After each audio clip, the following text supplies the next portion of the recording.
messieurs, dames. Thibaut Marcy, de la Maison de l'Architecture. Je vous présente Timur Ersel, qui va venir donc, ce soir nous parler de son activité à la fois d'architecte et d'artisan, qui lui permet donc, de concevoir et de construire des ouvrages dont la matière première est la terre. Timur a accumulé diverses expériences au cours de chantiers, de workshops en France, en Suisse, en Turquie, au Mexique. A fait des rencontres notamment avec Martine Rauch, et donc va nous expliquer son parcours atypique, singulier. Timur, je te laisse la parole. Merci d'accueillir Timur.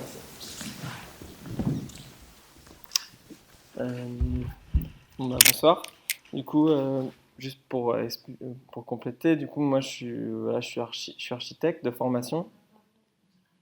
Faut que je parle plus fort. Ok. Donc, je suis architecte de formation. J'ai fait une école d'architecture à Lyon.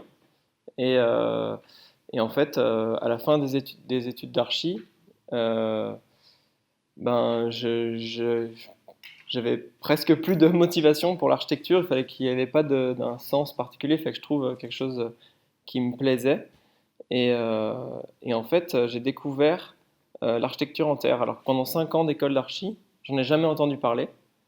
Grâce à un laboratoire qui s'appelle Crater à Grenoble, j'ai vu une conférence, ça commençait à parler d'architecture en terre, à dire que un tiers de la population dans le monde vit dans une architecture en terre, qu'il y a 1 million de bâtiments rien que dans le Rhône-Alpes qui sont faits avec du pisé, qui est une technique en terre un peu particulière que je vais expliquer ici. Et donc c'était une sorte de nouveau monde qui s'ouvrait, donc j'ai commencé à chercher. Et puis, je suis tombé sur un artisan autrichien, donc Martin Rauch. Donc, je vais déjà un peu montrer quelques images qui m'ont fait tilt et pourquoi je suis allé dans cette voie-là. C'est qu'en fait, c'est vrai qu'en 5 ans d'archi, je ne savais même pas que ça faisait 10 000 ans que les humains construisaient avec cette matière, en fait. Donc, par exemple, ça, c'est en Turquie, c'est des vestiges d'un village qui a 10 000 ans, qui a été construit en terre. Et ça, c'est aussi en Turquie, c'est dans le sud-est de la Turquie. C'est une maison toute construite en terre, dans une région où il fait assez chaud. Et cette maison-là, elle répond à plein de contraintes en fait, climatiques. Et d'ailleurs, je suis allé la visiter. Cette maison-là, elle est aussi très synonyme de de ce qu'on pense de l'architecture en terre.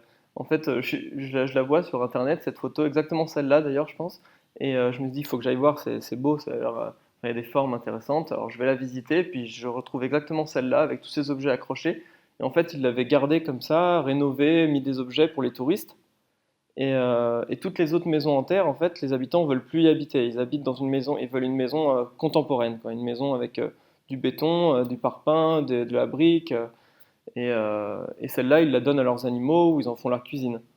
Et donc, je me suis dit, mais c'est bizarre, ils ont des maisons dans lesquelles il fait frais, qui sont belles, qui sont bien organisées. Et pourquoi ils construisent ces maisons-là qui sont mal finies? Souvent parce qu'ils n'ont pas forcément le budget pour bien les finir. En plus de ça, il faut qu'ils aient une climatisation. Donc il y avait quelque chose d'illogique et c'est un peu cet exemple-là qui m'a fait me rendre compte que donc, dans l'architecture en terre, il y aura un problème de convaincre les gens que c'est pas quelque chose du passé. Ça c'est au Mali, c'est une mosquée. Ça c'est en Chine. Ça a plus de 500 ans. Et c'est une photo actuelle. Et ça fait plus de 4 niveaux. C'est en terre porteur et ça c'est en pisé. Et donc le pisé, je vais y venir parce que c'est la technique euh, que moi je pratique. Mais en gros, la terre, quand je parle de terre, c'est de la terre crue, donc c'est de la terre comme vous pouvez imaginer, quoi, de l'argile avec des. En fait, quand on dit terre, c'est de l'argile, des limons, des sables des agrégats, quoi. Euh, et il y a plusieurs techniques de construction. Vers chez vous, enfin, dans cette région-là, elle était utilisée sous forme de torchis. Donc c'est une technique de terre mélangée avec de la paille pour remplir des colombages en bois. Mais le pisé, c'est de la terre qui est tassée en fait dans des coffrages pour faire des murs massifs porteurs comme ici. Et cet exemple-là, c'est celui qui m'a le plus marqué lors de la conférence de Crater.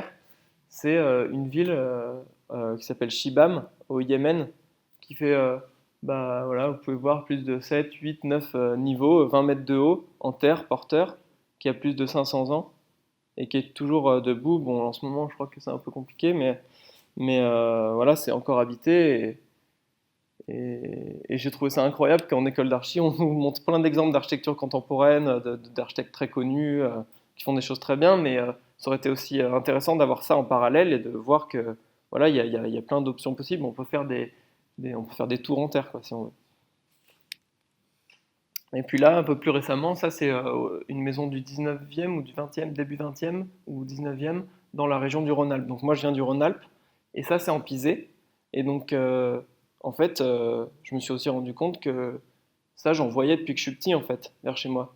Je savais pas ce que c'était. Et en fait c'est de l'architecture en terre, donc faite avec souvent des terres très locales, prises très localement parce que c'était assez économique. Et donc là c'est de la terre qui est tassée par couches successives. Et c'est pour ça, bon là on les voit pas trop parce que ça s'est un peu érodé, mais, euh, mais cette photo elle permet aussi de voir qu'il y a quelque chose de très important quand on construit en terre, c'est d'avoir des bonnes fondations, puisque la terre, bah, comme vous imaginez, on met de l'eau, bah, ça devient de la boue. Donc il faut se protéger de l'eau. Donc on fait des fondations pour se protéger des remontées capillaires, et on fait une toiture pour se protéger de l'eau qui arrive dessus. L'eau qui arrive sur le côté, finalement ça peut être réglé même sans protection. Ça peut être, c'est la toiture qui s'en occupe, ou c'est même la terre qui peut résister des centaines d'années à l'érosion. Et puis là, donc plus récemment, ça c'est la photo en fait quand j'ai regardé sur internet de la maison de cet artisan autrichien qui s'appelle Martin Rauch. Je vous invite à aller voir ce qu'il fait. Et quand j'ai vu cette maison, c'était pas cette photo-là exactement, mais quand j'ai vu cette maison, je me suis dit, si ça c'est possible en terre, il faut que j'apprenne. C'est trop beau. Et donc ça c'est ça. Voilà, c'est sa maison qui a été entièrement faite avec la terre de l'excavation. Donc ils ont excavé la terre, mis de côté, trié pour enlever les gros cailloux, et retassé la terre pour faire les trois niveaux qui sont porteurs. Donc les murs, ils font 45 cm d'épaisseur, et ils sont porteurs sur les trois niveaux. Et ce qui est très important, je trouve, dans cet exemple, c'est, en fait, pour moi, ça me montrait que quand on regarde que les exemples du passé, bah, c'est sûr qu'on peut vite avoir une image assez frustrante de dire ah, je ne vais pas pouvoir m'exprimer en tant qu'architecte ou répondre à des demandes contemporaines ou même des demandes esthétiques, ça va être difficile techniquement. Et en fait, quand j'ai vu cette maison-là, je me suis dit bah non, en fait c'est juste une matière et une fois qu'on sait comment elle marche, on peut faire n'importe quelle architecture avec. Donc là on voit, ça c'est le sous-sol. Et ce qui est pas mal dans cette photo, c'est qu'on voit derrière la coupe du sol. Et en fait, c'est la même matière que les murs, exactement la même matière. Elle a juste été extraite, remélangée avec de l'eau, tassée dans les banches, et ça fait les murs de la maison. Donc, ce que j'ai fait, c'est que même si j'étais architecte, bah, je l'ai appelé et je lui ai dit que je voulais apprendre cette technique-là. Et à ce moment-là, il cherchait quelqu'un sur son chantier. Donc, lui, il est artisan, hein. Il est artiste à la base, mais maintenant il est artisan. Et il avait un gros chantier en Suisse pour des architectes assez connus, Herzog et de Meuron, pour Ricola, donc qui font les bonbons. Ils avaient besoin d'une halle pour faire sécher leurs plantes. Et donc je suis allé dans l'équipe en tant qu'ouvrier.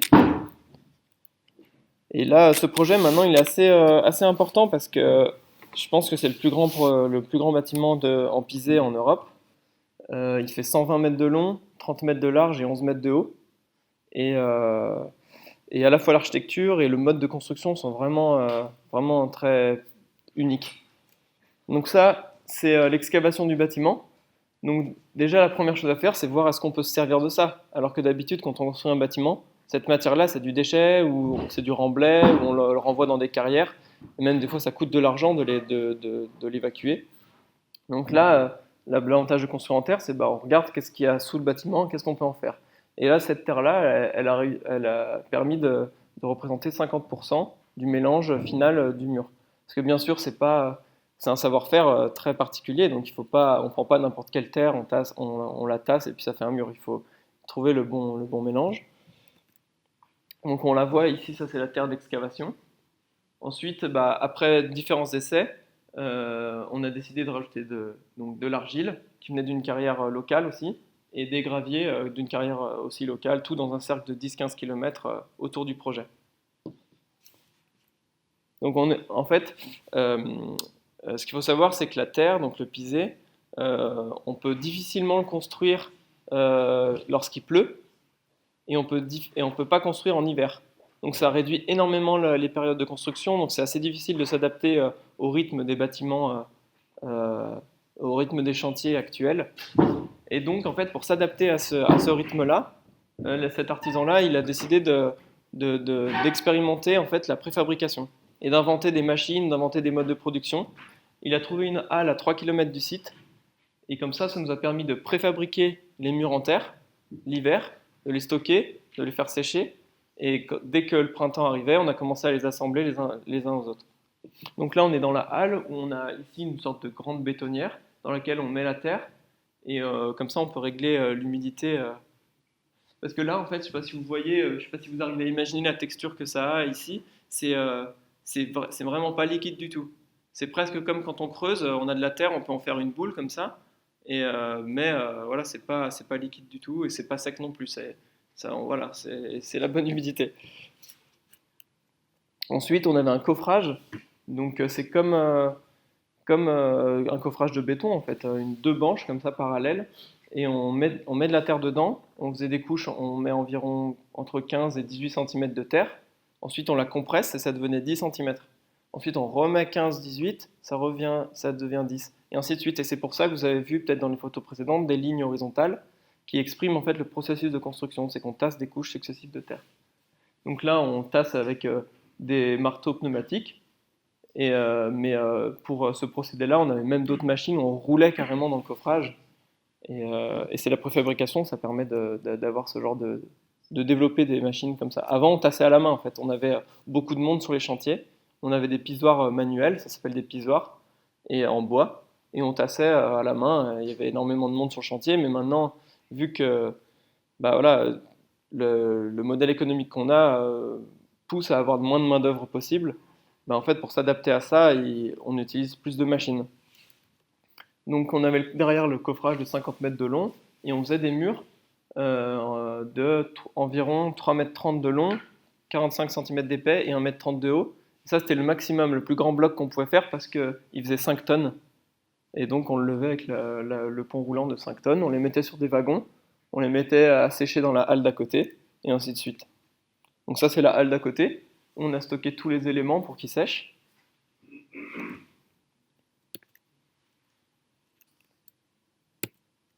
Et ensuite, ça, c'est le bâtiment. Donc le bâtiment, il faut vraiment le voir comme... c'est comme un squelette en béton. Donc voilà, c'est les os sont faits en béton et la peau en pisé. Et cette peau-là, en fait, elle permet comme une peau, comme notre peau, de respirer, de transpirer même, et d'avoir un confort d'été qui, eux, leur allait pour les plantes. C'est-à-dire qu'il ne fallait pas qu'il y ait de trop haute température pour leurs plantes. Et donc le pisé remplit cette fonction-là, en fait. Comme il est très, très dense, donc il apporte de l'inertie, et en fait, il est à changement de phase aussi, donc il règle tout le confort d'été par des phénomènes d'évaporation dans la matière. Donc voilà, la préfabrication des blocs, la pose. On était dans une zone sismique, donc ça c'est à Bâle, en Suisse. Donc les ingénieurs ont décidé de faire tous les 1,30 m, à chaque élément, on faisait un chaînage en béton armé, mais avec juste 2 tiges comme ça, qui cerclaient le bâtiment. Donc voilà, vous voyez tous les soirs, il faut bien qu'on pense à protéger le dessus du mur, on mettait des toitures temporaires, des éléments.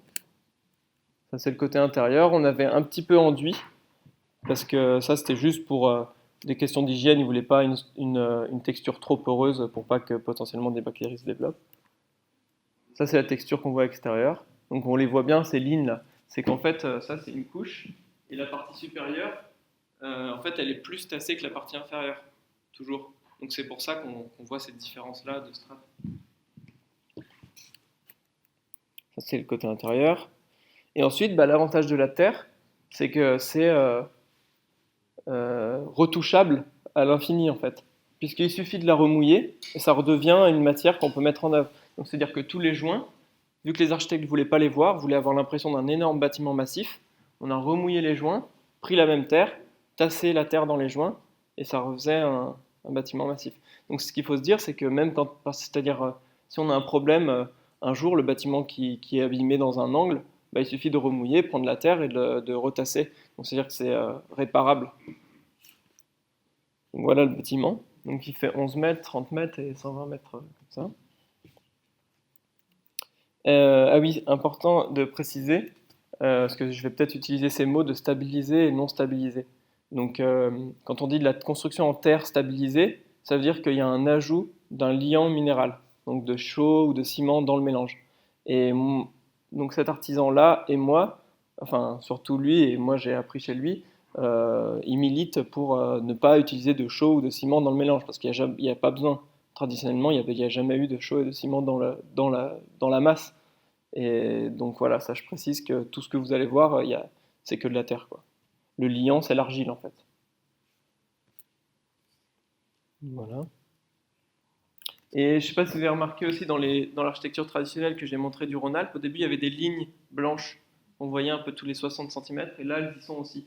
Et en fait, ces lignes-là, elles font office de ralentisseur, on va dire.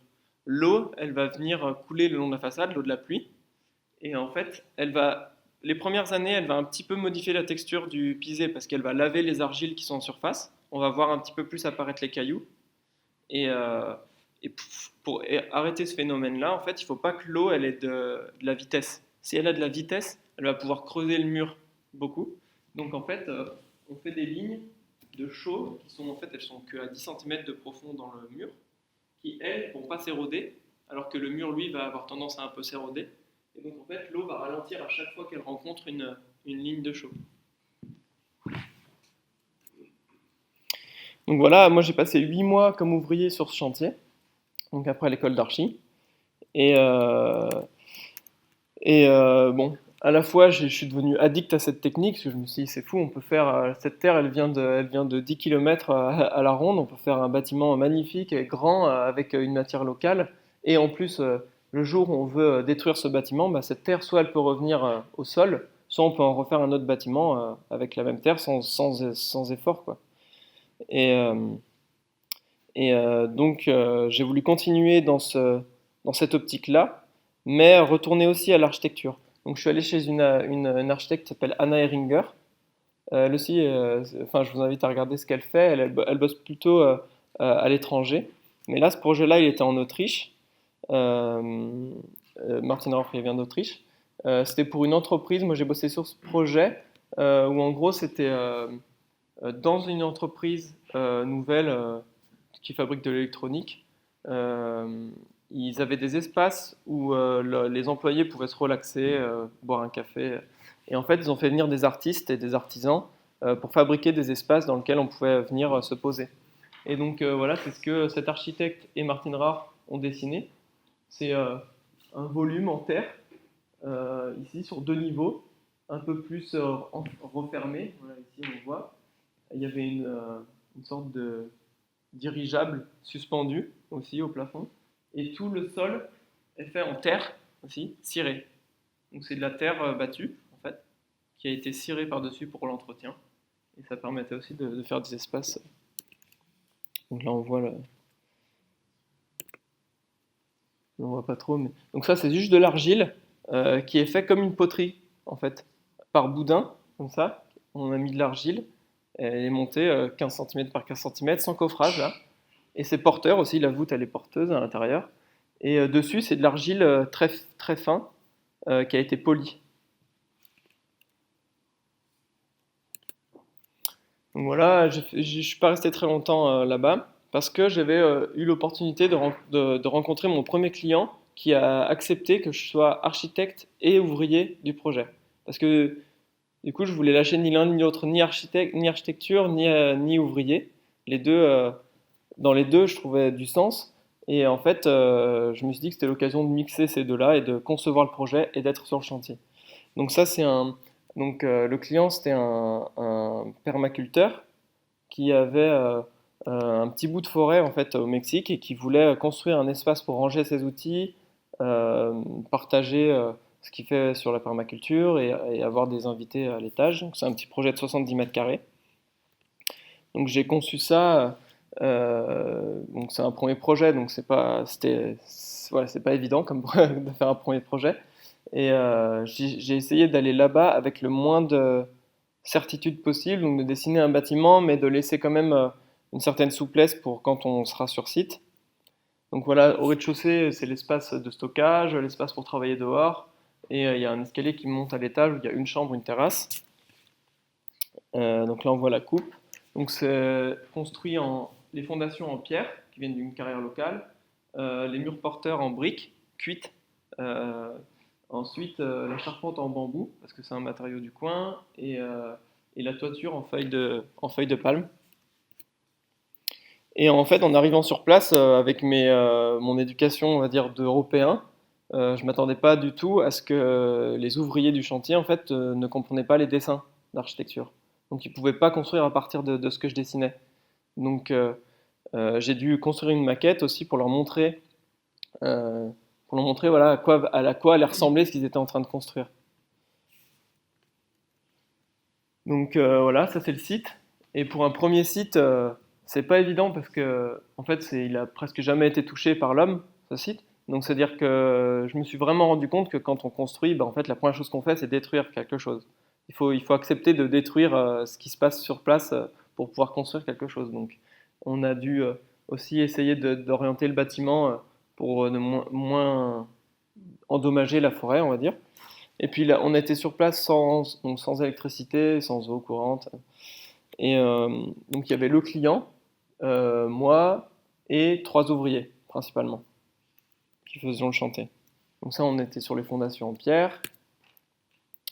Un village voisin, en fait, toutes les familles fabriquaient des briques faites à la main et ensuite cuites sur place. Donc ça, c'est la fabrique de briques. Là, elles sont en train de sécher au soleil avant d'être cuites. Donc voilà, le budget très limité aussi nous a permis finalement d'utiliser de récupérer des troncs qui étaient tombés d'ouragan. Voilà, la charpente en bambou. La charpente en bambou, il y a 10% des bambous viennent directement à côté du projet. On les a coupés nous-mêmes, fait sécher, traités nous-mêmes. Et puis 90% d'une exploitation locale. Et ensuite, comme à la base du projet, je voulais construire vraiment tout en terre et qu'on n'a pas pu, pour des raisons de timing, j'étais assez frustré sur ça.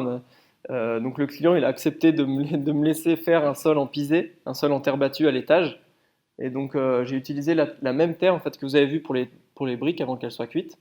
J'ai utilisé cette terre-là, j'ai mélangé avec des agrégats et on a fait un sol en terre à l'étage. Donc voilà comment on fait en fait. On prend de la terre, on la met à la bonne humidité, comme je vous montrais tout à l'heure. On le met de niveau. Donc ça, c'est les étais qu'on s'est fabriqués. Et ensuite, on tasse. Donc là, on tassait à la main parce qu'on n'avait pas accès à des machines.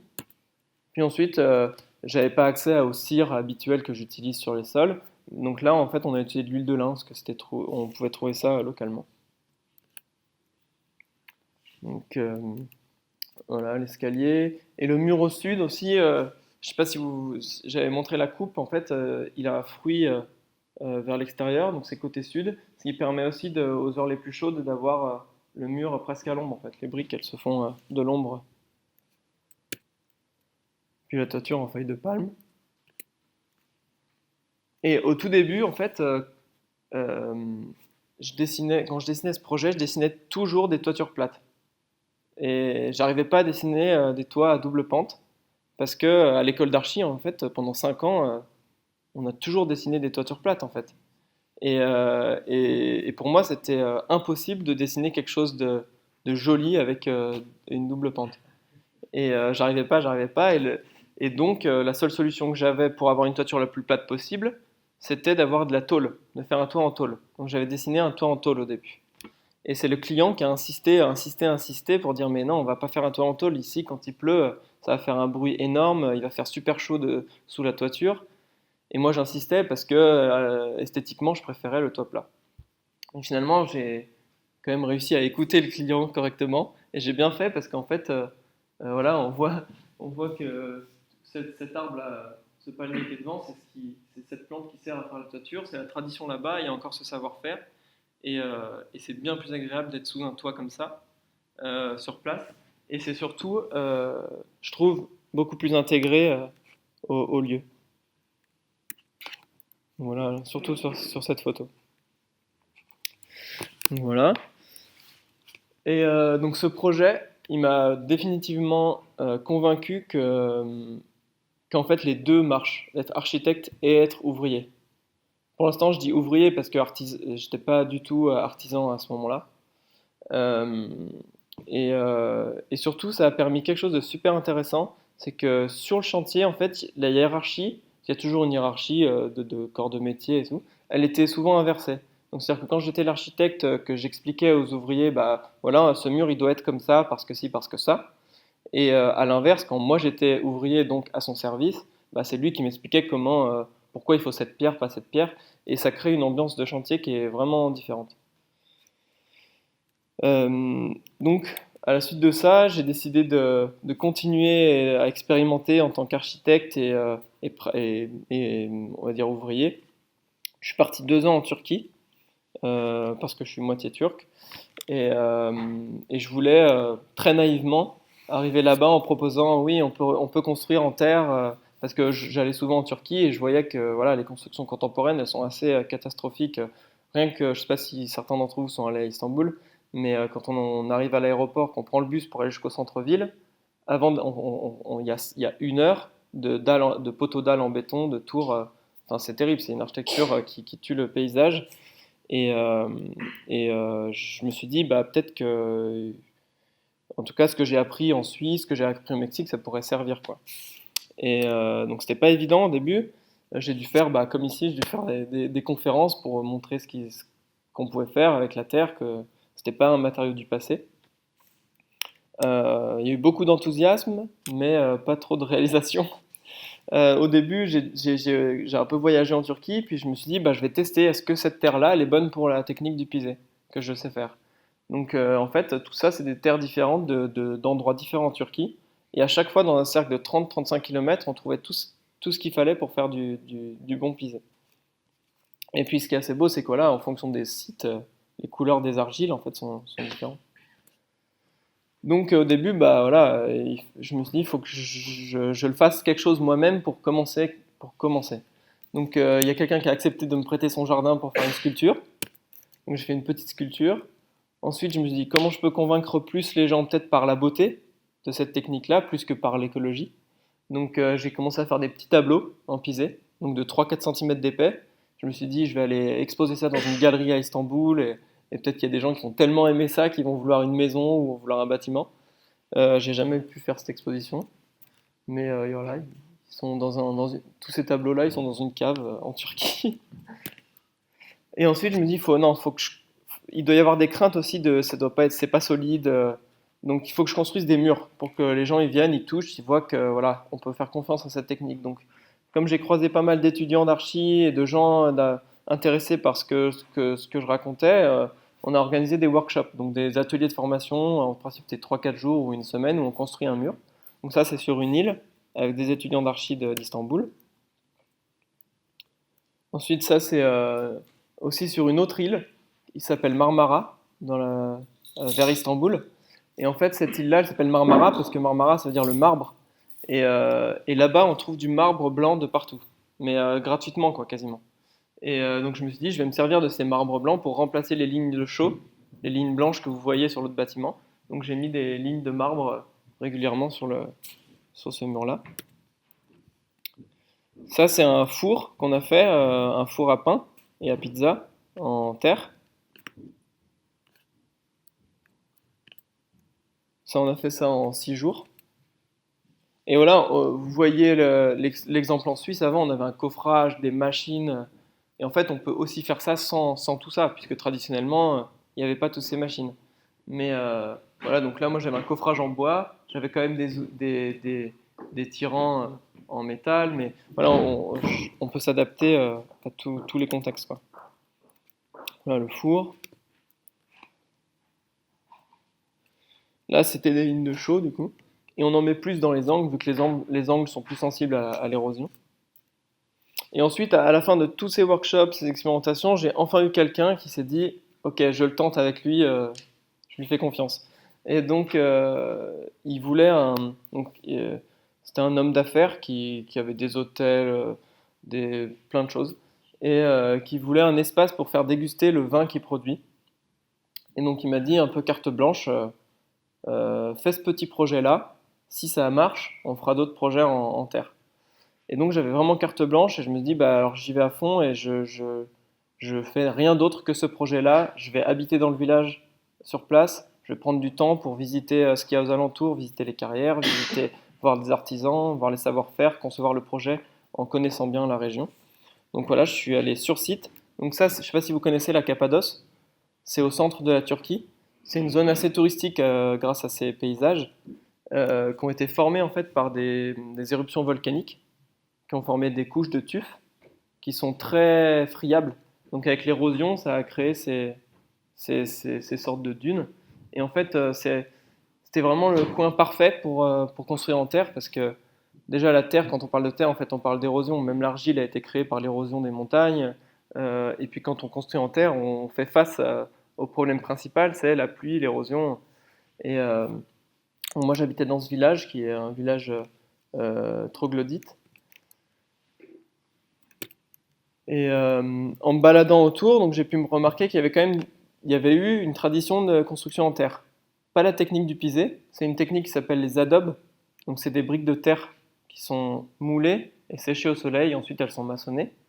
Mais par contre, voilà, comme partout où je suis allé, en fait, ils les entretiennent plus. Ils sont nostalgiques quand on parle d'architecture en terre. Ah oui, mon père il faisait ça, mon grand-père il faisait ça. Mais pour eux, ils veulent pas. Ils veulent voilà, du béton. Et je comprends, hein, mais moi, voilà, je voulais essayer de leur montrer qu'en fait, on peut faire un bâtiment très bien en terre et qui s'adapte à leurs besoins. Voilà. Ensuite, dans le coin, bah, comme je disais, il y a du tuf, et donc il y a encore des carrières qui sont exploitées, et où ils sortent des parpaings en fait, de pierre, de 15 par 30 par 60. Et c'est vraiment, quand j'ai vu ça, je me dis, bah, dans le projet, faut que j'utilise ça parce que c'était un des derniers savoir-faire qui avait, je trouve, beaucoup de valeur. C'est qu'il y a encore beaucoup d'artisans qui savent faire des arches, des voûtes, des dômes en pierre, comme on voit en bas. Et donc ça, c'était sûr que j'allais utiliser ce savoir-faire dans le projet. Et puis ensuite, voilà, j'ai pu voir le site. Donc c'est les vignes du client, en hiver, en été. Et bah, la première chose à faire, c'est faire un trou et voir ce que je vais pouvoir utiliser, qu'est-ce qu'il y a sous le futur bâtiment.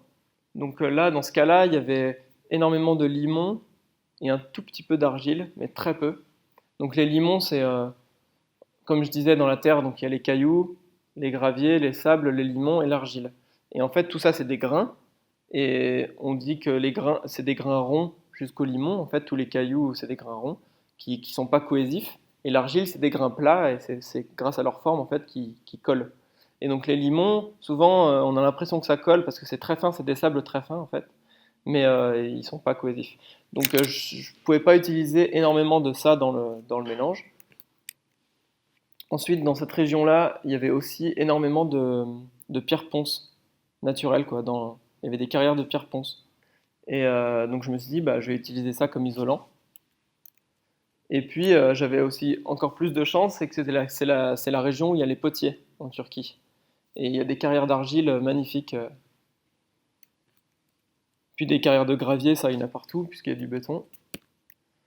Donc même avant le projet, j'avais déjà une carte avec toutes les ressources. Donc ça veut dire que je pouvais concevoir. En fait, c'est presque le chemin inverse où souvent on conçoit un bâtiment, puis ensuite on cherche qui va le réaliser et comment ils vont le réaliser. Alors que là, je savais déjà quels matériaux, quels artisans étaient disponibles, donc j'ai pu dessiner un projet en fonction de ça. Donc j'avais ma carte autour, et je savais qu'il y avait de l'argile ici, qu'il y avait des pierres ponces, des pierres de taille. Donc voilà, maintenant je pouvais dessiner on dessine avec beaucoup plus de confiance en fait quand on sait quelle matière on va utiliser, puisque les matières aussi, la pierre marche en compression, la terre, donc on dessine une architecture adaptée à ces matériaux. Donc ce projet-là, il y a trois idées principales. En gros, c'est que quand on se balade dans ces petits villages troglodytes, on n'a jamais de grandes perspectives et je voulais garder ces volumes-là où on est obligé de se balader et de découvrir les espaces qu'il y a entre les volumes. Donc le programme, c'est que ici il y a l'espace de dégustation, ici il y a la maison de celui qui s'occupe des vignes, des toilettes et l'espace de rangement des outils, tracteurs. Oups, pardon. Ouais, là on voit pas grand chose. Ensuite, la deuxième idée, elle est constructive. Donc je voulais absolument utiliser ce savoir-faire de la pierre. Et comme il faut un bon soubassement pour la construction en terre, je me suis dit, autant je fais directement je fais 2,20 m, 2,20 m ou 2,40 m, 2,20 m je crois que c'était, tout en pierre. Et dessus, je poserai les volumes en terre. Ça me permettra de faire toutes les ouvertures dans la pierre avec les arches. Et tout ce qui est au-dessus, c'est en terre. Donc l'espace principal de dégustation, il est en pisé, au-dessus, le volume. Et les trois autres en adobe, qui est la technique traditionnelle locale. Et la dernière idée, ça venait du client. Il voulait absolument que depuis l'extérieur, l'intérieur, de l'autre côté du bâtiment, on se sente dans les vignes. Donc il voulait qu'on voit à travers le bâtiment, et même quand on est dans le bâtiment, qu'on voit toujours les vignes. Donc il y a les mêmes arches en parallèle. Et puis, comme au Mexique, j'ai fait une grosse maquette du projet pour que tout le monde qui travaille sur le projet puisse se sentir concerné et voir l'entièreté du projet, même en construisant juste le mur en pierre. Voilà la maquette. Donc l'intérieur, un rendu très mal fait. Et ensuite, j'en ai pas parlé dans le projet au Mexique, mais au Mexique, on avait fait donc des murs en briques et on devait utiliser le moins de briques possible pour des questions de budget. Donc, on a fait un calpinage qui était un peu particulier, qui s'appelle, en français, je sais pas, mais c'est en anglais, je crois que c'est rat trap. En gros, c'est deux briques parallèles avec un vide entre les deux, puis une brique en boutisse, puis deux briques, puis une brique. Et ensuite, à l'étage d'au-dessus, la brique qui est en boutisse, elle vient rejoindre ces deux briques-là. Ce qui fait qu'on a un mur vide, en fait, mais mais qui peut être porteur quand même. Et on utilise très peu de briques. Et en fait, j'ai utilisé ce même système pour leurs pierres là, qui sortent de carrière de 15-30 par 60 pour utiliser le moins de pierres possible. Et ça me permettait surtout de remplir le centre du mur avec de la pierre ponce pour isoler. Donc voilà, ça c'est les deux. Donc ça c'est la coupe technique, on va dire, de la maison de celui qui s'occupe des vignes, avec le rez-de-chaussée en pierre, rempli de pierre ponce, et à l'étage en briques d'adobe, avec une isolation intérieure en terre paille et un enduit de finition. Et ça c'est le bâtiment principal avec le pisé au-dessus. Et voilà, il y avait un ingénieur qui travaillait avec moi pour la structure et qui validait les choix. Il y avait un seul choix qui lui faisait un petit peu peur. C'était, donc on a cette arche là en pierre, on a la clé de voûte en haut, et moi je viens directement poser mon coffrage sur cette clé de voûte et tasser avec la machine la terre. Donc il avait un peu peur qu'on casse la clé de voûte et que ça ne tienne pas. Donc il m'a dit, ça se trouve ça marche, mais je veux une preuve. Donc il faut que je fasse à l'échelle 1 en fait, une maquette à l'échelle 1 de ça, tester, et si ça marche c'était bon. Donc dans le jardin on a creusé un trou, on a fait une arche, puis on a mis un coffrage et on a tassé de la terre dessus, puis ça a marché. Donc le détail était validé. Ensuite j'ai dû faire plein d'essais, parce que là j'étais l'archi et l'artisan du projet. Donc il fallait que je trouve la terre. Ça c'est plein d'essais, ça c'est des briques d'adobe, donc de terre paille séchée au soleil. Ça c'est des briques où il y a énormément de paille et un tout petit peu d'argile, ce qui fait que c'est isolant. Et à droite c'est différents essais de pisé. Et puis comme c'était mon premier projet en tant qu'artisan, entre guillemets, je me sentais pas assez confiant pour réaliser le mélange de pisé. Parce que c'est vraiment, il faut un savoir-faire pour faire ça. Et pour être sûr que ça va tenir à l'érosion et tout ça. Et donc j'ai convaincu le client de faire venir Martin Rohr, donc c'est lui, l'artisan autrichien chez qui j'ai appris, qui est venu pendant 2 jours. J'avais réuni toutes les argiles que j'avais trouvées dans le coin, tous les graviers et tout ça. Puis on a fait des séries de mélanges et on a élaboré le mélange ensemble. Et je savais même pas en fait comment il faisait pour trouver un bon mélange quand il arrive sur site. Et c'est très comment on dit, sensoriel, non? Et en fait, vraiment, en fait, l'argile, on peut très bien la reconnaître en écoutant, même en goûtant, en sentant. Déjà, on sent si c'est une argile minérale ou s'il y a de la vie dedans. Donc, on n'utilise jamais la terre organique. Les 40 premiers centimètres de terre, on la met de côté. Ça, c'est facile de voir, on le sent. Ça sent l'humus, bah, on ne l'utilise pas. Et, euh, et voilà, avec tous ces sens-là, on a pu élaborer un mélange. On a fait des cubes tester l'érosion. Ça, c'est euh, ça, c'est les adobes. Donc voilà, les adobes, c'est de la terre bien plus plastique qu'on met dans les moules. On en retire le moule et puis ça sèche au soleil. Ça, c'est les premiers tests qu'on a fait directement avec la terre qui était sous nos pieds, donc l'excavation, c'est ce que je vous disais tout à l'heure. On avait l'impression que ça collait, donc on a essayé de faire des blocs, puis en final, ça tient pas du tout. Donc voilà, d'autres tests. Puis ensuite, des tests un peu plus... deux types de tests, quoi. Tests très peu technologiques et tests un peu plus technologiques au laboratoire où on a testé la compression des éléments. Puis ensuite, bah, voilà, le chantier il devait commencer. On a, sur le terrain d'à côté, creusé une piscine pour pouvoir mélanger toute la 6 mètres cubes de terre d'un coup. En fait, l'idée là, c'était de mettre l'argile, la paille, un peu de pierre ponce et de rouler, de faire des allers-retours en tracteur dedans pour mélanger la terre. Donc ça, c'est les coffrages pour faire les briques. Et puis, ouais, une maquette à l'échelle 1 aussi des briques d'adobe, des détails de murs, des enduits, de la terre paille. Et puis le projet, il s'est arrêté là, malheureusement, pour des raisons diverses. Mais du coup, on n'a pas construit le bâtiment. Et, euh, en fait, à la suite de ce projet-là, où voilà, ça faisait 6 mois que je travaillais dessus à fond, et que comme ça s'est pas construit, je me suis dit peut-être que ça fait 2 ans que j'essaye de faire ça en Turquie, c'est peut-être pas le bon moment. En fait, à ce moment-là, en France, il y avait Terra. C'était une réunion en fait internationale sur la construction en terre crue qui se passait. Et j'y suis allé et j'ai trouvé ça incroyable en fait, ce qui se passait en France autour de la construction en terre. Il y a vraiment plein de choses qui se passent en fait. Alors qu'en Turquie, je me sentais assez seul. Et du coup, je me suis dit, bon, bah, je crois que c'est peut-être temps de rentrer en France et d'essayer de faire des choses en France. Donc, je suis revenu par le biais aussi, encore une fois, d'un atelier de construction euh, au domaine de Bois-Buchet. Je sais pas si vous avez entendu parler. Ça aussi, ça peut être pas mal d'aller voir. C'est un domaine racheté par un Allemand. Et chaque année, il y a une trentaine d'artistes et d'artisans qui font des choses. Donc voilà, on a construit avec des participants, une dizaine de participants qui voulaient apprendre cette technique-là.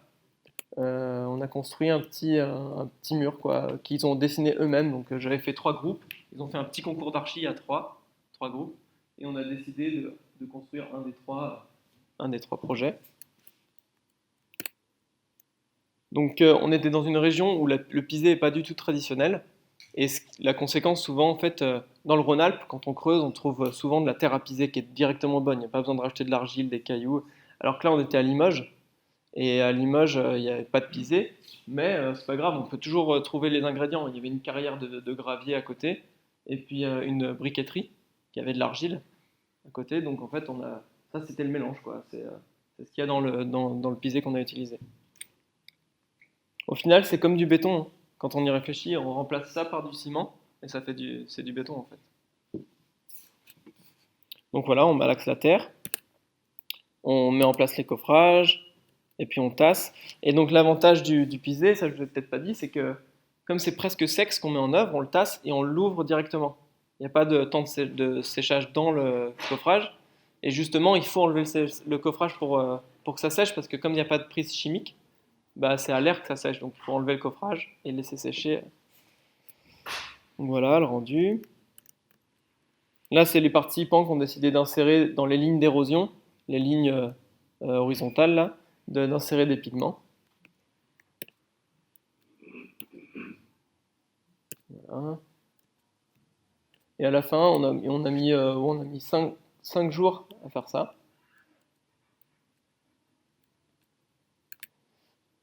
Et ça, cette photo-là, pour moi, elle est intéressante parce que dans cet endroit-là, il y a plein de designers connus, des artistes, des gens très cultivés qui viennent et ils ont vu ce qu'on a fait et ils sont là, waouh, c'est trop beau, c'est quoi?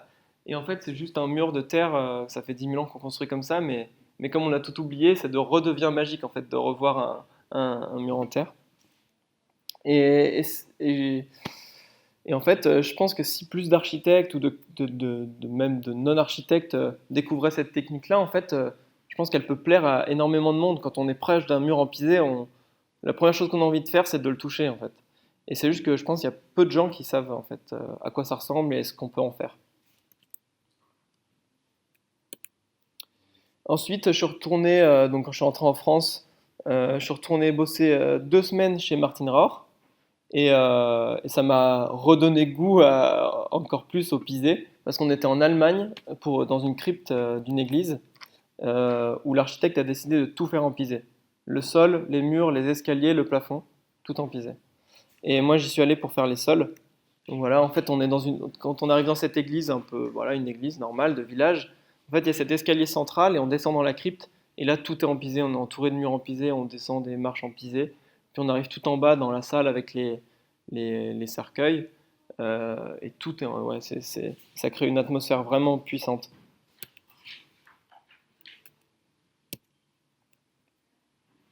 Donc tout ça là, toutes les marches, le sol, les murs, c'est toute la même matière. Et celle-là aussi vient de sous l'église, parce qu'ils ont dû excaver tout le cœur de l'église.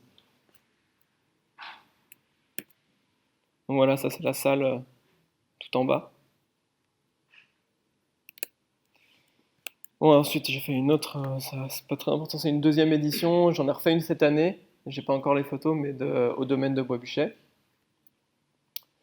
Et ensuite, en fait, depuis que je suis en France, on m'a contacté en tant qu'artisan. On croyait que j'étais artisan pisé en fait, vu que j'avais fait quelques murs et je me suis dit, bah non, je suis pas artisan, enfin, c'est quand même un mot, je trouve important, quoi. Il y a un savoir-faire, mais au final, on m'a demandé de faire des projets en pisé, quoi, de les construire, de faire des murs, des sols.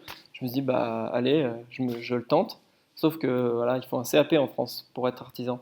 Donc enfin, une école d'archi, ça donne pas le droit d'être artisan, c'est normal aussi. Donc j'ai dû passer un CAP de maçon, bien sûr, ça n'existe pas le maçonnerie pisée, donc un CAP de maçon classique. Et puis voilà, j'ai pu faire mes premiers projets.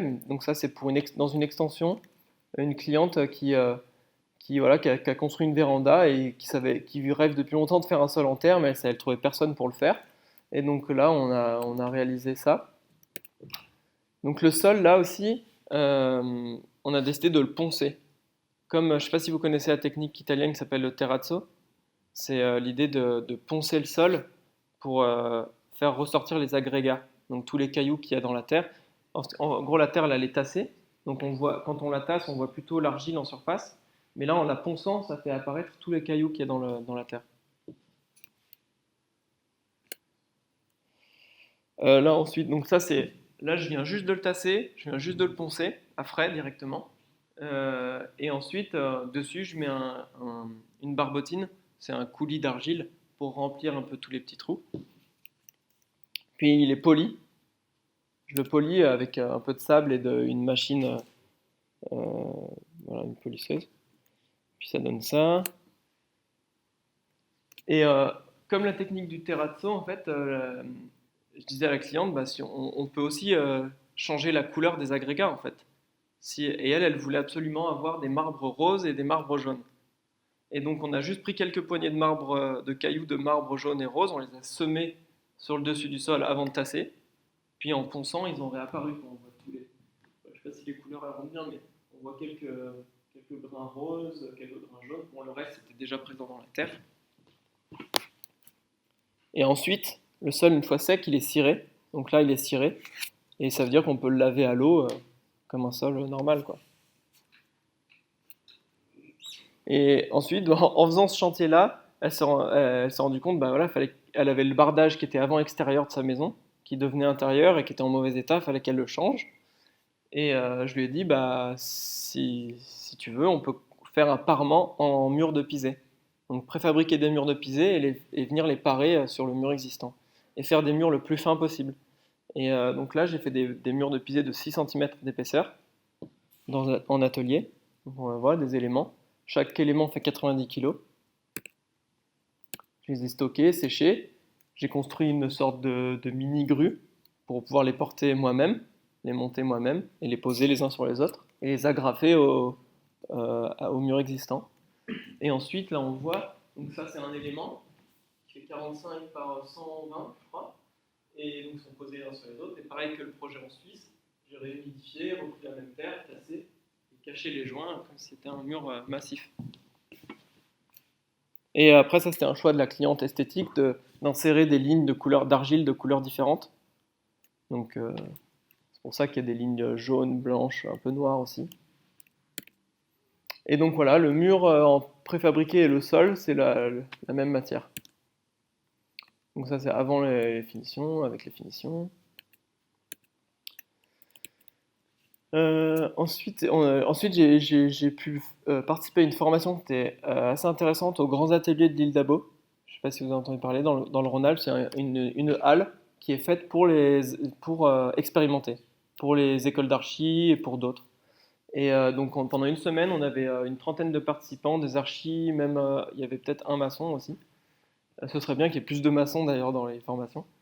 Où le thème c'était la beauté du pisé. En fait, on a voulu insister sur la beauté de cette matière-là, pas que sur l'aspect écologique. En fait, moi, c'est ce qui m'attire dans cette matière-là, c'est que, bien sûr, il y a l'aspect écologique, c'est local, c'est recyclable, mais s'il n'y a pas aussi la beauté, bah, ça n'a pas autant de valeur, je trouve. Et donc là, on est parti de la matière, les premiers jours. Ensuite, on a commencé à leur montrer des petits blocs. Et ensuite, ils se sont amusés sur des couleurs de petits blocs, des coffrages, des réservations, des formes différentes, des formes plus conséquentes.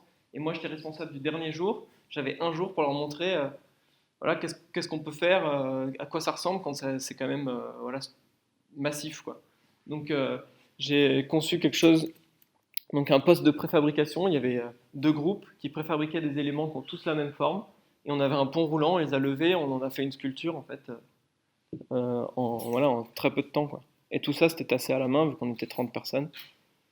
Et puis on a décidé ça. Donc moi j'avais dessiné en avance, on n'avait pas le temps de leur faire dessiner quelque chose qui était réalisable en un jour. Mais par contre, eux, ils ont décidé de différencier la surface extérieure de la surface intérieure. La surface extérieure, c'est brut de décoffrage. Et intérieure, on a tout brossé pour enlever l'argile et faire apparaître les cailloux. On le voit un petit peu plus là. Ça, c'est la photo intérieure. Enfin, depuis l'intérieur, on voit tous les cailloux apparaître. On le voit un peu la différence là à droite. Et ensuite, j'ai eu aussi du coup un autre client. Et là, un client un peu particulier. C'est pour la Fashion Week à Paris. Ils voulaient un podium, une sorte de table pour exposer leur nouvelle collection de chaussures. Et je me suis dit, mais pourquoi pas en fait? Ça peut être trop marrant de faire quelque chose. C'est presque improbable en fait de faire quelque chose en terre pour cet événement-là. Et donc, pour moi, je l'ai pris vraiment comme un défi technique et esthétique, mais pas du tout écologique. Il y a aucune ambition écologique dans ce projet-là. C'est vraiment, je sais pas, donner accès aussi à un autre public à cette matière-là et à cette technique. Donc, c'est dans cet espace-là, dans le showroom, il y a plusieurs tables qui devaient toutes être en pierre, mais c'est l'architecte qui a dit j'aimerais bien tester en terre. Donc, le client a dit pourquoi pas. Donc, la deuxième, elle est en terre. Donc bien sûr, c'est une architecte très motivée par la Terre, mais qui techniquement, c'est pas vraiment comment elle se met en œuvre. Donc elle a dessiné une forme et a dit je la veux en terre. Et donc la forme, elle était assez complexe à réaliser. Donc vous voyez déjà en plan ces deux cercles un peu décalés. Et ensuite vous verrez en vue de face, c'est penché comme ça. Mais bon, au début, donc l'architecte était motivé, moi j'étais motivé, mais le client, fallait le convaincre. Donc pour le convaincre, on a décidé de faire des échantillons, de lui envoyer des échantillons pour voir à quoi ça ressemble et pour voir quelle couleur d'argile il préférait. Donc voilà. Et ensuite, ça c'est la forme. Moi j'ai dû voilà, concevoir et construire un coffrage assez complexe. Donc on le voit là. Qu'il fallait que j'emmène à Paris pour tasser directement la terre dans le magasin. Et donc les défis principaux, donc c'était la forme. Ensuite, comme c'était à l'étage, il fallait que ça fasse moins de 500 kg. Or, si je tasse ça en entier avec de la terre, ça fait 2 tonnes. Donc il fallait que j'allège. Et en fait, j'étais obligé d'avoir que 5 cm de terre extérieure et sur le dessus. Donc j'ai dû faire un coffrage perdu à l'intérieur en mousse, très léger, pour avoir que 5 cm de terre à l'extérieur.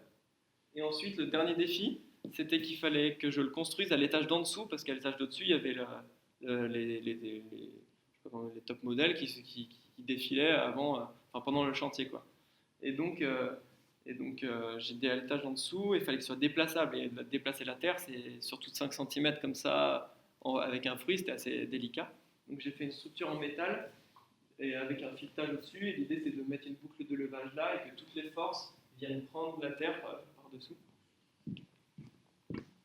Donc voilà, le coffrage. Ensuite, là, c'est dans les quartiers chics de Paris. Donc pour moi, c'était assez même marrant en fait, après le projet en Turquie, où j'étais dans la campagne tranquillement, là d'être dans le quartier chic de Paris à tasser de la terre. Donc voilà, là on voit les 5 cm de terre extérieure, la boucle de levage. Ensuite le dessus on l'a poncé, comme le sol. Voilà. Puis voilà, on a bloqué une rue dans Paris à 6h du mat avec un camion grue pour lever le bloc et le faire passer par la fenêtre pour le mettre à l'étage. Ça, c'est donc la réservation pour mettre la boucle de levage. Puis on a juste mis un petit caillou comme ça qui franchit, remis de la terre par-dessus. Et puis à chaque fois qu'ils veulent déplacer, ils ont juste à casser cet endroit-là et remettre la terre quand ils veulent. Donc voilà, je remets la terre, puis je reponce, et puis on voit rien du tout. Là, pareil, bien sûr, ceux qui l'ont déplacé, donc c'était une entreprise, je leur ai dit, mais appuyez-vous pas sur les angles parce que c'est fragile. C'est sûr qu'ils sont appuyés et puis ils ont cassé les angles. Mais bon, l'avantage, c'est qu'on peut le réparer facilement. Donc voilà, une fois que c'était fini, puis voilà, des chaussures. Et là maintenant je finis avec juste deux projets, les deux projets en cours. Donc ça c'est en Suisse. C'est un couple qui se construit une maison individuelle, donc leur maison de famille quoi, sur 3 niveaux en bois, ossature bois. Et quand on construit en bois, il manque souvent de l'inertie. Donc, et comme il n'y a pas tout le monde qui sait qu'on peut construire en terre, souvent c'est une dalle en béton qui comble ce manque. Et en fait, eux, ils ont décidé, donc elle est géologue dans le couple, et alors je sais même plus comment ils savaient qu'on pouvait construire en terre, mais l'architecte en fait a décidé de faire un mur en pisé, donc sur toute hauteur, au centre de la maison. Donc ça fait 3 niveaux, avec un mur qui traverse ces 3 niveaux et l'escalier qui est le long du mur en fait. Donc voilà, pareil, à chaque fois j'essaye d'utiliser la terre locale quand c'est un projet assez conséquent. Donc là je suis allé en Suisse le jour de l'excavation, donc on a creusé, et puis on a regardé toutes les strates qu'il y avait et qu'est-ce qu'on pouvait utiliser. On n'a pas trop eu de chance, on est tombé sur de la molasse, je ne sais pas si vous savez ce que c'est une pierre un peu sableuse. Mais il y avait quand même, donc sous la terre végétale, il y avait une couche de 30-40 cm d'argile et de limon. Donc ce que j'ai fait, c'est que j'en ai pris moi pour faire des tests, et puis les terrassiers, je leur ai dit, mettez toute cette couche-là, mettez-la de côté. Comme ça, si dans le mélange que j'arrive à faire, il y a ça, on pourra l'utiliser. Donc voilà, c'est cette terre-là, et elle représente 25% du mélange. Et ensuite, moi, les mêmes jours, j'ai visité donc des carrières, et visiter les carrières, en fait, c'est un truc que, je sais pas, à l'école d'archi, on devrait faire, c'est des lieux, mais magnifiques. Même, je vous invite je sais pas si vous êtes archi, pas archi, mais d'aller voir les carrières, c'est vraiment des endroits magnifiques. Donc ça, c'est une carrière de gravier et de sable, et il est super noir, en fait. Et ça, c'est dans toutes les carrières, en fait, pour le béton, les graviers, il ne faut pas qu'ils aient d'argile. Donc ils les lavent, et puis ils font des bassins où ils jettent l'argile, en fait. Ils n'ont pas besoin de cette argile-là, c'est un déchet. Alors que moi, c'est mon ciment, en fait, c'est le ciment du pisé. Donc, en fait, souvent, on peut avoir de l'argile dans les carrières. Donc ça, c'est l'argile qui décante et qu'ensuite, il rebouche la carrière avec. Ça, c'est une autre carrière où vous avez de l'argile un peu bleutée, gris bleuté.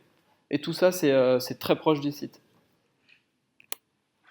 Et ça, c'est un mélange de gravier non lavé de la carrière la plus proche. Donc, c'est ça qu'on a utilisé pour rajouter à l'argile du site. Et voilà, j'ai pris plein d'échantillons de plein carrière, je suis revenu avec 400 kg de terre dans ma voiture, revenu à l'atelier, fait plein d'essais, et puis tout ça, c'est des dépisés qui pouvaient convenir pour la construction, avec des argiles de carrières différentes, des graviers et tout. Et donc j'ai montré ça aux clients, puis eux, ils ont choisi en fonction de la couleur, mais aussi en fonction de... En fait, écologiquement, je leur ai dit tout ce qui composait ces mélanges. Ils ont choisi celui qui utilisait le plus la terre du site et le plus de la terre de la carrière la plus proche. Donc c'est le numéro 1, ici. Donc voilà, ça c'est le chantier, comme d'habitude. Donc coffrage, on a tous les ingrédients de la terre qui sont là, on malaxe la terre, puis on fait un coffrage. On se fait passer la terre. Et là, c'était un chantier participatif. Alors parce que donc, le pisé, comme vous imaginez, ça demande beaucoup de main-d'œuvre. Donc voilà, il y a un certain coût aussi.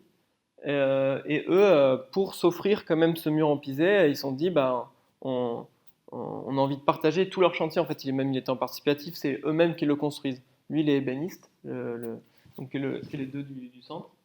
Et ils sont tout le long sur leur chantier. Et ils ont ramené des cousins, les parents, il y a des amis, des architectes qui étaient intéressés par cette technique. Et en fait, au total, il y a eu une quarantaine de personnes qui sont venues. Et moi, j'étais formateur artisan, quoi, en gros. Et c'était vraiment génial comme expérience. Voilà. Ça permet aussi d'avoir des chantiers très mixtes, alors que dans le milieu du BTP, c'est plutôt masculin. Et ça change un peu l'ambiance du chantier. Je trouve ça cool. Donc voilà, tasser la terre. Donc nous, là, on utilisait des marteaux pneumatiques. C'est quand même physique. Voilà, on met en place les coffrages. Donc là, je sais pas si on se rend bien compte, mais en dessous, il y a encore 3 mètres de mur, donc au rez-de-chaussée. Ça, c'est le deuxième étage. Et ensuite, au-dessus, le mur, il va pas jusqu'à la toiture, parce que sinon, on n'aurait pas pu tasser, en fait, vu qu'à la toiture, il faut quand même qu'on puisse marcher sur le mur pour tasser. Donc en fait, on s'est arrêté à 1,80 m du mur, et ça a permis de faire le garde-corps du dernier étage, en fait. Voilà, en haut, il y aura le plancher qui est là, et ça fait le garde-corps.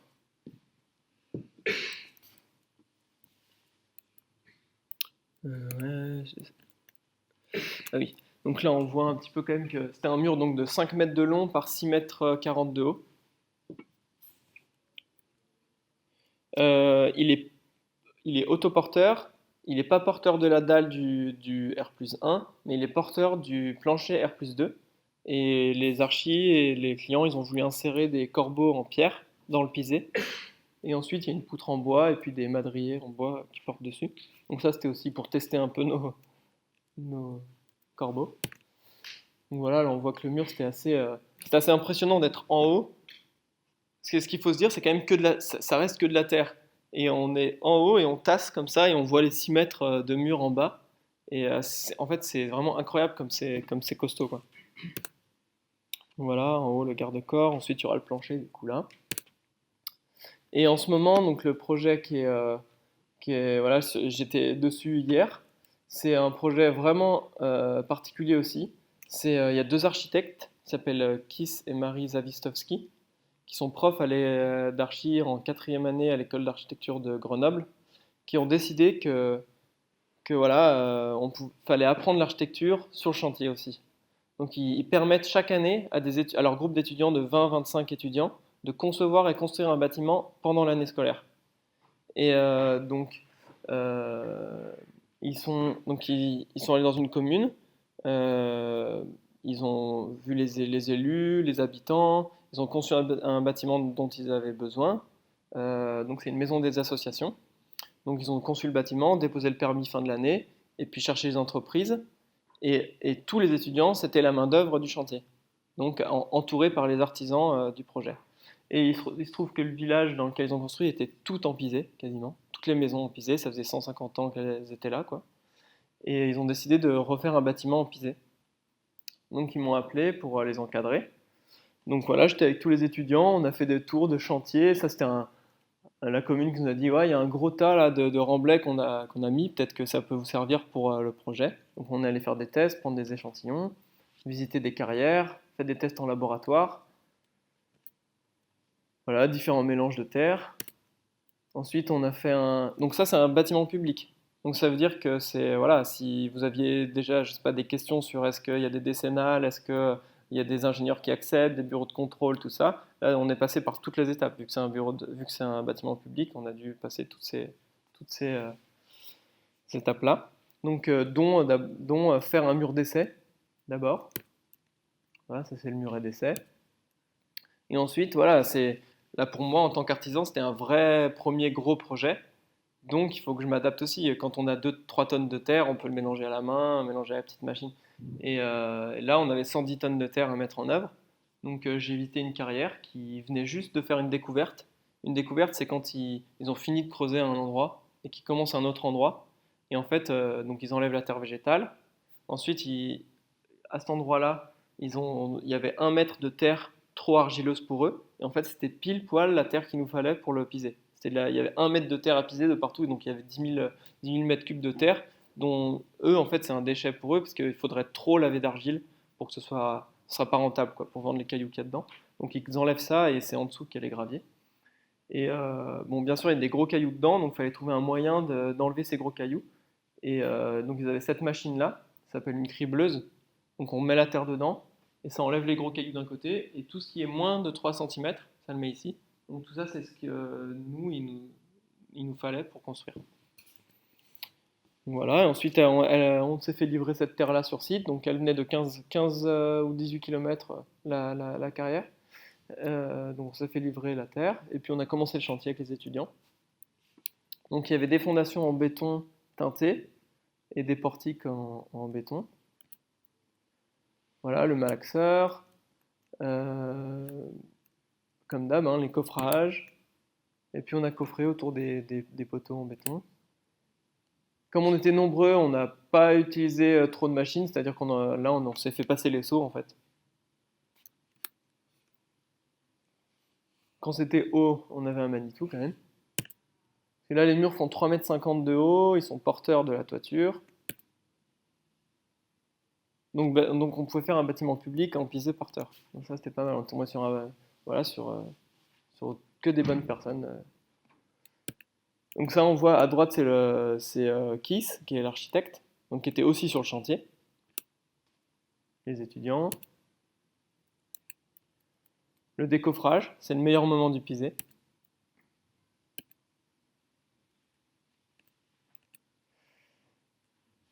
Et donc ça, c'était le premier mur qu'on a fini, donc on était bien content de l'avoir fini.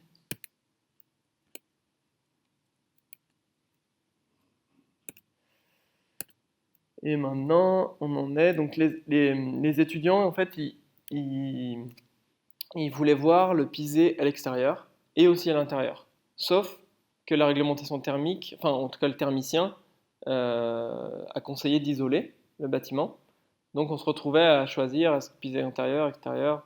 Et finalement on a dit non, on veut piser intérieur et extérieur. Donc en fait ça fait un sandwich de pisé avec l'isolant au milieu. Et à l'intérieur, je leur ai proposé de refaire le système de parement très fin, préfabriqué, et qu'on a posé à l'intérieur. Et en fait, c'est ce qu'on est en train de faire là. Hier, j'étais avec les étudiants en train de commencer à poser les panneaux de parement. Donc ça, c'est les murs extérieurs une fois finis. Et là, voilà, donc ça, tout ça, on a préfabriqué ça l'hiver, tous les panneaux de parement. On les a amenés là maintenant, et on est en train de les poser. Donc voilà, on a pris un lève-matériaux, parce que bien sûr, il n'y a aucune machine, aucun outil, rien n'est prévu pour le piser vu qu'il n'y a pas de marché. Donc il faut bricoler des trucs avec ce qu'on trouve. Donc voilà, là on en est là, quoi. On a fait déjà 3 rangées, il reste la dernière rangée de parement. On a commencé les retouches. Là on voit les retouches.